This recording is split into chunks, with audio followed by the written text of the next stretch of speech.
All right, we finally got it right, and getting it right means we have John Krysinsky here from Pittsburgh Soccer Now. I've got Gabe Norris and Coach John Potter, Robert Morris University men's soccer. Guys, you gave a lot of Pittsburgh's soccer fans and people in the Pittsburgh soccer community something really to be proud of, uh, and really exciting this past weekend by winning the Horizon League Championship, going to Rochester, Michigan, and pulling it off. Coach Gabe, thanks. I know it's going to be a whirlwind. We are getting you on here ahead of the bracket release, but just wanted to bring you both on. And again, first off, congrats on the big win. I'm sure you both still, it's pretty sky high.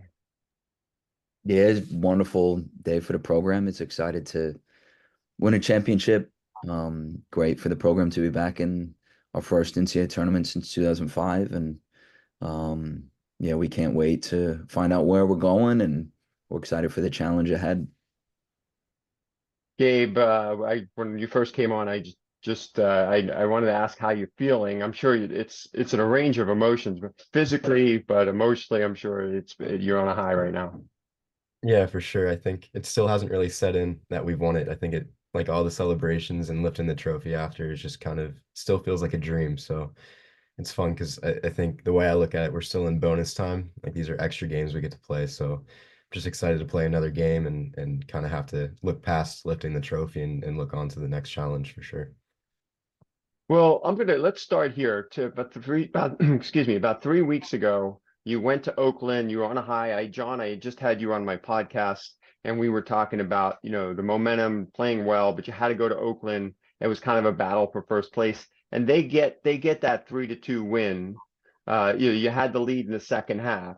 So fast forward to Saturday, you're up, 1-0. It's a tight match, intense battle. They're down a man, but they're still playing hard. I mean, I just both of you take me through those emotions of being back in that position, up a goal with the second half starting.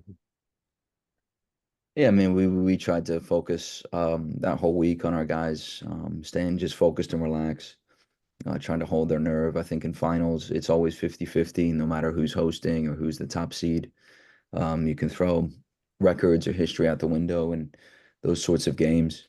Their response to the red card was tremendous. I mean, they really gave us everything we could handle, both in open play and in set pieces.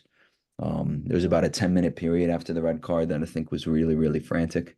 And then afterwards, our guys really settled down. And obviously, it was great to close out the game.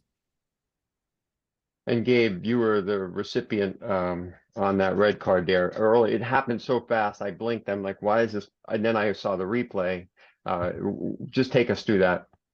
Yeah, I think, really early in the half, I just the ball went over my head and I just kind of wanted to play it safe. I kind of wrapped him up a little bit and he just kind of threw an elbow. And honestly, I don't really remember it. Like I remember, I'm not going to say that because, concussion protocol, but it just kind of, yeah, it happened really fast, went down. I was telling coach, like, I'm on the ground just trying to think of what happened, like what the team can do, what I can do here to kind of benefit the team and look around, look at my hand, see some blood. Um, Trainer comes on, didn't really have a choice. I had to go off the field. Um, Kind of after a little bit realized that they gotten the red card and was just, going through all the concussion tests, trying to see if I needed some stitches, going through that whole process. And then after that is just when I'm in a game, I don't get too nervous. When I'm Right. watching the game, I couldn't handle it. It was horrible. 'Cause, I'm on the side watching my best friends try and fight for a championship, and it was a tough watch for sure. But really proud of the guys for being able to calm the game back down and fight it out and close the game. That is true. I know once you step foot off the field, Yeah, it's nerve-wracking for yeah. sure. So But what getting a good start, Victor's just brilliant strike, like beautiful ball. How important was that for your team to exploit something early so you can get out in front? How important was that for both of you? Yeah, it was a great goal. Fantastic. Really pleased for Victor Thompson. Each one of these guys has their own story and history that kind of led us to where we are today. And, to see a guy who's really fought through some ups and downs in his career to score what ultimately was the game-winning goal in the final was tremendous. Um, it just gives the guys belief. I mean, everybody wants to start the game well, but to score a very good goal, obviously in a final, I think it just gave that real sense of belief. I think having been in that situation up at halftime, I think at halftime those guys were very switched on to hey, we haven't done anything yet. We need to go out and give our best effort to win the game. Yeah, I think from on the field perspective, like first of all, Victor Thompson, one of my favorite guys, but he's super quiet off the field. You don't hear him Hmm. talk much, and just to see him score a goal like that and kind of show the emotion he showed after he scored it was really awesome. And I think it rallied the guys a lot together, even provided more energy than a normal goal would have. But also like Coach had said, we'd been in that situation, and personally, I had been in a very similar situation in a playoff game away at Oakland where we scored an early goal, and then a couple minutes Right. later, we were the recipients of the red card. So, I kind of knew how important it was to kind of use that energy in a good way, but also lock back in and know it's going to be a fight for the rest of the game because, like Coach said, we hadn't done anything yet. So the energy boost was huge, and I think that belief was really big. But um, just the ability to lock back in and kind of don't move away from how we play and keep going on with the game plan and stay focused. Well, it's almost like the seeds for, this team's success really were planted a couple of years back, even before Coach Potter, like that playoff match at Oakland. I've heard that a couple of people refer to that, at least guys that were still part of the program back then. That is kind of a lightning rod, like want to get back, want to do better. And obviously last year was Coach Potter's first year. And maybe it took a little bit of time to work through some kinks last year, but it feels like this year, especially, and I think I mentioned this during the podcast, Coach, after that Duquesne win, it seemed like you guys, that confidence kind of elevated, didn't it? Yeah, for sure. I think this sport's all about confidence and belief. The parity in Division I college soccer is very high. The talent level between most teams is very even. So it comes down to the confidence and the mindset of people and just belief. You don't get that belief. It's hard. I mean, you got to win games to get that belief. So for guys to win that particular match in the fashion that we did, being dominant in the game, I think gave the guys a lot of belief that, hey, whoever we play, we can win.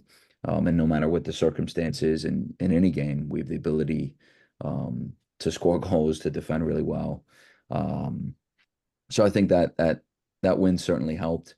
Um, and yeah, I mean, those experiences kind of battle test you for knockout games, which I think really helped this past week. Yeah, and Gabe, you talk about you're from the Pittsburgh area, you played in the Whippeal, a lot of guys from this area that have played either at others, Pitt and Duquesne and Robert Morris, obviously before you.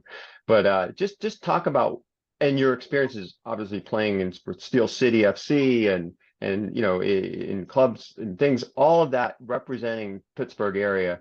What does it mean for you to be able to be part of something like this and for this Robert Morris program? Yeah, I think I personally take a lot of pride in being from the Pittsburgh area. A lot of the guys on the team will call me Yinzer. I think that pride's that pride's really grown in my 4 years here, and having those friends on the different teams in college. Have some buddies on Duquesne, so that win was fun.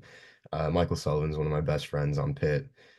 We actually came over for the celebrations the other night and hung out with our guys, and so just being able to like go through these experiences with my childhood best friends and being from Pittsburgh does mean a lot. And the fact that we're all on different teams and me and Mikey were joking like we could play each other if we make the next round, and how it could be really cool that because that would mean one of us is ending our soccer careers playing the other, and it's just kind of poetic that it could end that way. So going going through that through these really really cool experiences with these guys that I grew up playing soccer with, even though they're not still on my team.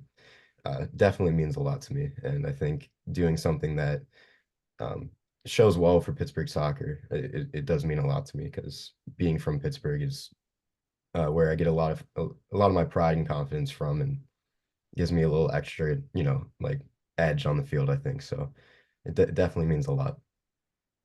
And you get to share all your great Pittsburgh values and Pittsburghese and everything with all Exactly. your teammates and as a Yeah. captain. I mean, this group, this team has its come together this year. It's been special. Lots of confidence. You're heading into the NCAA tournament. You may end up playing a first round match against, and you don't know who it's going to be, but we could speculate here on our side. It could be Bucknell. It could be somebody else like that. Could be a Power 5 school. I'm sure you guys are prepared for whoever comes your way. Of course, Pitt is lurking as well. But what are your thoughts just heading into this selection and what you expect? I'm sure there's going to be, Coach, I know you're preparing probably for some travel, potentially, that sort of thing. Yeah, I think what's important, these guys have had a couple days now to really enjoy it, and we can stop and smell the roses whenever this season's over and really celebrate Mhm. being together. But it's time for us now to turn the page. I think this team's got all the ingredients of a team that can win games in the NCAA tournament. We defend well, we consistently score goals, we're physical, we're good on set pieces. Um, we're going to play a great opponent in the next round, but we're a good team too. So we're going to go there with the intention to fight and compete, not to be a team that's happy to be here, make up the numbers, but whoever we play, we're certainly going to be ready for that challenge. I mean, I'm looking at the RPI and I saw teams like High Point who beat Pitt. I saw a couple other teams that are like in the 40s in the RPI that may not make it because they didn't win their conference tournaments. So I do agree. I think that the playing field is pretty level. Really, once you get into one game situations, you feeling that way, Gabe? Yeah, I think as I said before, I think we're just in bonus time right now. I think every game we get to play is a blessing, and I think we're all very excited to play another. And it doesn't really matter who the opponent is. I think the guys are really confident right now and just happy to be able to keep playing together because we know that we have what, 7 seniors, that it could be our last. So I think we're all going out and just doing it for each other. I don't think we're focused too much on the opponent. Absolutely. Well, look, I appreciate both of you jumping on for this quick interview. And, we are all in Pittsburgh watching closely, and we'll see what happens when the brackets come out today. I'm sure that'll be fun, exciting, something different. And then, of course, figuring out where you're going to go and who you're going to play. It should be a lot of fun. But again, thanks both of you for coming on. Thank you. Thank you so much. Appreciate it, John. All right, guys. Thanks. All right. Figure out how to